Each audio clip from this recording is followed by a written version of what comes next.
રાજ્યમાં ભેળસેડિયાઓની ખેર નથી। આરોગ્ય મંત્રી પ્રફુલ પાનસેરિયાનું નિવેદન સામે આવ્યું છે। હોટલોમાં ભેળસેળ અને સ્વચ્છતા મુદ્દે તેમણે નિવેદન આપ્યું છે।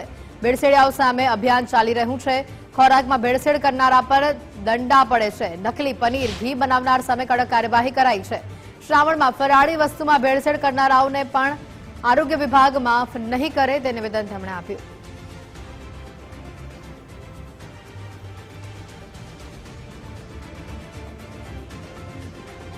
આખા ગુજરાતમાં દરેક જગ્યાએ ફરી રહ્યા છે, જઈ રહ્યા છે, રેસ્ટોરન્ટમાં જઈ રહ્યા છે ભેળસેળ, જેમાં આપ પણ એમને જાગૃતતા લાવવામાં ખૂબ મહત્ત્વનો ફાળો આપી રહ્યા છો।